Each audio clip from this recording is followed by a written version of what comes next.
देखो कौन आया। पागल हो गया क्या? कोई है भी?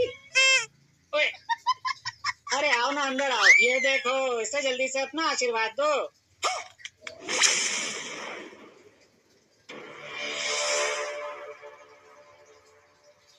शर्म नहीं आई? बहुत पीछे हट। अरे मम्मी, तेरी हिम्मत कैसे हुई दूसरी शादी करने की? अरे मम्मी मेरी बात तो सुन लो। मुंह को बंद। अरे आप बात तो सुन लो इनकी। बहू तू इसे पकड़। अरे मम्मी मेरी बात तो सुन लो। पहले तू ये बता, मेरी बहू से होते सोते तूने दूसरी शादी क्यों की? अरे मम्मी मैंने कोई शादी नहीं की, ये मेरे दोस्त की बीवी है। आपने ही तो परसों बुलाया था खाने पे। इसका पति कहाँ है?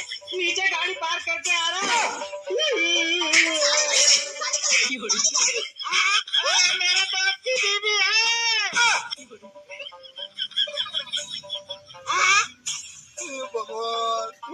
नमस्ते।